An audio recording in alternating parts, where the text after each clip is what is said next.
U.S. weapons manufacturer Lockheed Martin is reportedly pitching new jobs for Canada. But that offer depends on Ottawa sticking to its plan to buy Lockheed's F-35 fighter jets. So last week, Prime Minister Mark Carney ordered a review of Canada's contract to buy 88 F-35 fighter jets, says he looks to build new security relationships that are outside of our relationship with the U.S. A source is telling the Globe and Mail that Lockheed Martin is pledging to create jobs that'll stay here in Canada, but only if that review is called off. So for more on our country's options this morning, we're joined from Ottawa by David Perry. He's the president of the Canadian Global Affairs Institute. Welcome to your morning.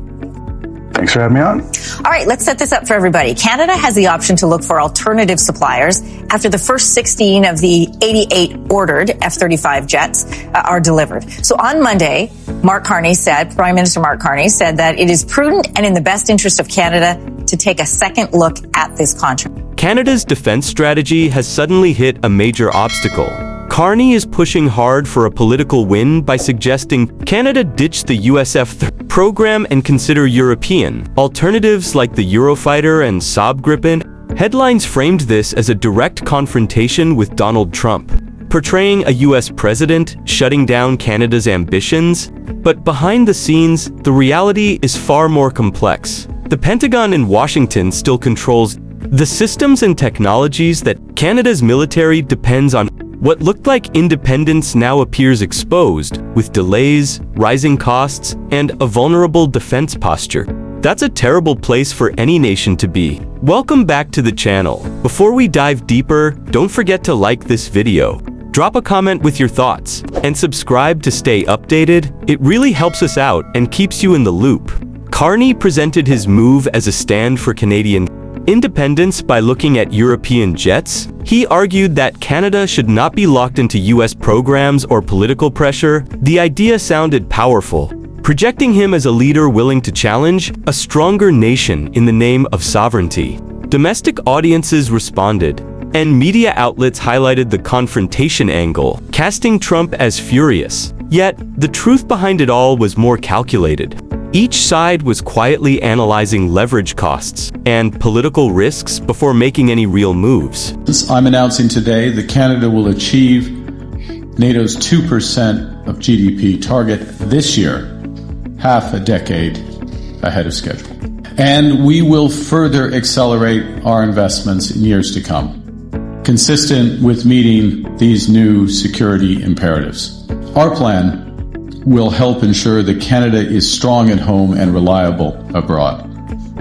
We will ensure that every dollar is invested wisely, including by prioritizing made-in-Canada manufacturing and supply chains.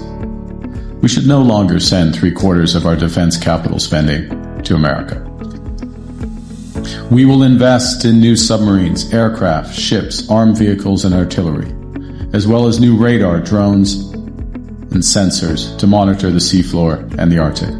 Behind Carney's public words sat a detailed plan. Europe, with programs like the Eurofighter, appeared ready to present alternatives. Canada cited deals like Portugal's purchase as proof that there were genuine options outside of Washington. Carney's team believed this would strengthen his political hand at home while signaling to the US that Canada could act alone. However, risks were obvious. European jets would require entirely new maintenance structures, retrained pilots, and technical support Canada lacked. Even while media coverage framed it as bold, cracks were already visible. European suppliers had experience, yes, but Canada's defense industry wasn't prepared. Delivery timelines stretched, production was slow, and integration hurdles piled up. As Carney promoted European jets, European officials admitted privately that without US systems, Canada would face dangerous setbacks. Headlines claimed bold independence, but the plan already looked shaky. The more Canada leaned on Europe, the clearer it became. Washington held the keys, and the fallout was immediate. US officials signaled that moving away from the F-35 could mean losing priority. The relationship we had with the United States, based on deepening integration of our economies and tight security and military cooperation, is over. I reject any attempts to weaken Canada, to wear us down, to break us so that America can own us. That will never happen. And our response to these latest tariffs is to fight, is to protect, and to build. We won't back down. We will respond forcefully. Nothing is off the table to defend our workers and our country. What exactly the United States does next is unclear. What is clear is that we, as Canadians, have agency. We have power.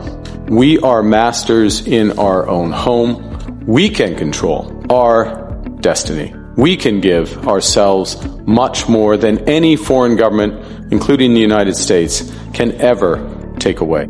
Access to vital technology.